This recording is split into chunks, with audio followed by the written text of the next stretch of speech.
Tantor Audio, a division of Recorded Books, presents The Deadly Dinner Party and Other Medical Detective Stories by Jonathan A. Edlow, narrated by Joel Richards. Preface. When I was a teenager, my mother gave me a paperback book called The Medical Detectives by Berton Roueche. These stories had all been previously published in an occasional series in The New Yorker called The Annals of Medicine. I had never heard of The New Yorker back then, and I had no particular desire to pursue a career in medicine. But I do remember devouring these stories one after another, and being sad when each one was over, and sadder still when I had finished the book. The volume was a collection of real-life medical mysteries, clusters of patients with odd symptoms, bizarre outbreaks of unusual diseases, and full-scale epidemics. The common thread was diagnosis, but not just any diagnosis. In each case, the solution proved tough to find. It was never a simple X-ray or routine blood test that made the final diagnosis, but doctors playing detective. Some physician or medical epidemiologist had to delve beneath the surface to find all the pieces and solve the puzzle. The first of these stories that I ever read was called 11 Blue Men.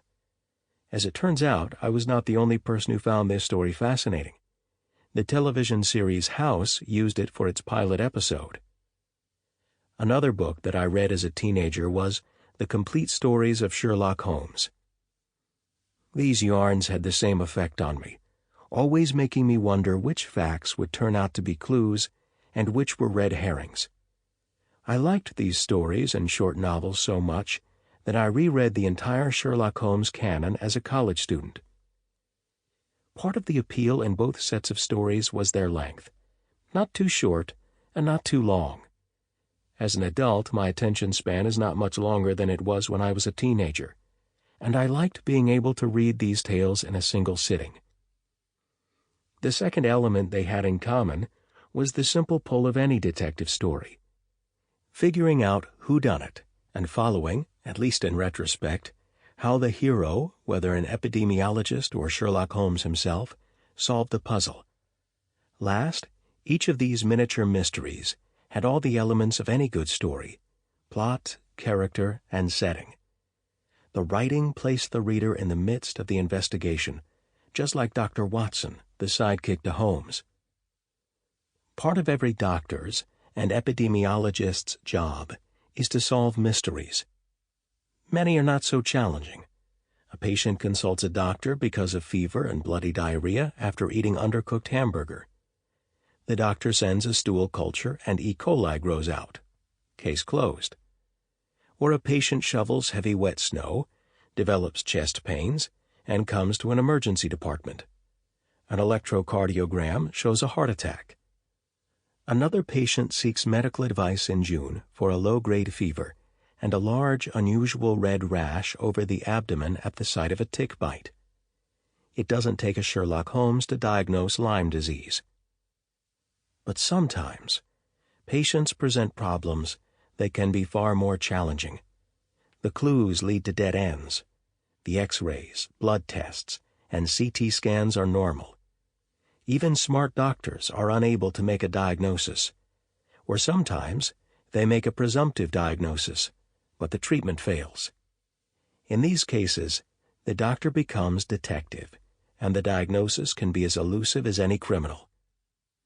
Clues may not be so easy to find, sometimes because they are hiding out in the open, just as in Edgar Allan Poe's The Purloined Letter. Sometimes doctors may call in the local public health epidemiologists to help with the problem.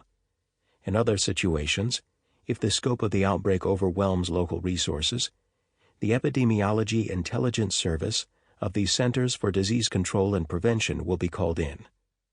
Dr. Alexander Langmuir created this service in about 1950, when he began training a cadre of young physicians to become the country's medical sleuths. The young men and women who work for this program today are available on a moment's notice, suitcases pre-packed, to respond to any outbreak of disease or epidemic in the United States. They are famous for what Langmuir called shoe leather epidemiology. They solve cases the old-fashioned way, like the detectives in any good mystery story, by knocking on doors, interrogating witnesses, coming up with hypotheses, and then testing them. With this in mind, as an adult I began collecting my own medical mysteries, and was fortunate enough to have Boston Magazine and Ladies' Home Journal publish some of them. I thank all the many individuals who made time to share parts of these stories with me. People necessarily have an anthropocentric view of the world, but even though we may be at the top of the food chain, that doesn't mean we have dominion over the world or our environment. As Friedrich Nietzsche put it, "The human is by no means the crown of creation. Every living kind stands beside it on the same level of perfection." In fact, we share our planet with an uncountable number of other species, each one scratching out its own ecological niche. When humans fall ill to some virus or bacterium, it is simply the interplay between competitors in the same environment, each procreating and fulfilling its own biological destiny. Several of the stories here may be classified as human meets pathogen.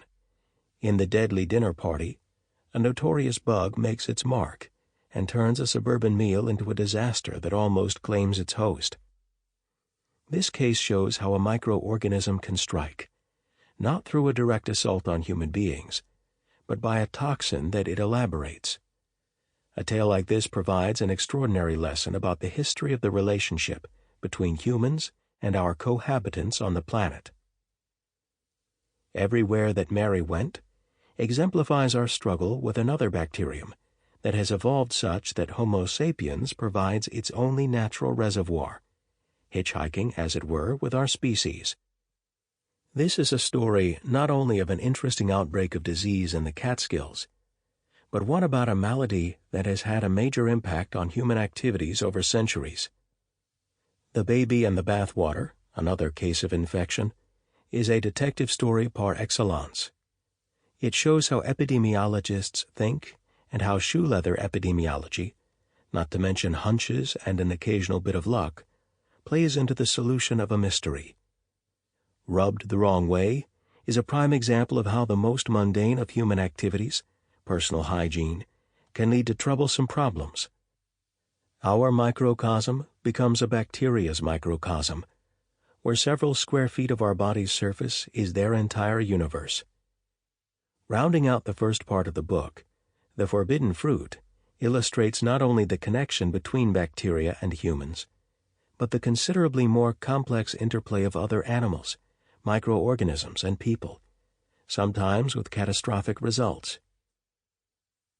This last case introduces the importance of the world around us. Our relationship to non-living parts of the environment is another category of exposure to illness. As fans of this genre will recognize, the title of the next story, Two Ticks from Jersey, pays homage to Berton Roueche, whose A Pig from Jersey, about trichinosis contracted from eating undercooked pork, was included in his original collection. In the tick story, we again see the ramifications of our life on a planet that we share with other creatures. Ticks have become increasingly important as vectors for a variety of diseases, mostly infectious. In this story, the lives of two little girls were in peril. A large part of our lives is work, and work can sometimes be dangerous. In An Airtight Case, a young executive was diagnosed with lung cancer. The odd thing was that his tumors seemed to wax and wane, and he was otherwise the picture of health. His physician was the detective who solved a mystery that baffled other doctors. Monday Morning Fever shows how a manufacturing process was central to the solution of a mini-epidemic in a small New England mill. This story is a classic example of how doctors see trees, while epidemiologists see forests. Sometimes examining the commonalities in a group of cases helps to establish the diagnosis in an individual patient. But we do not even need to leave the house for the environment to invade our space. It's everywhere. In The Case of the Wide-Eyed Boy, we see how even a 10-year-old... Sample complete. Ready to continue?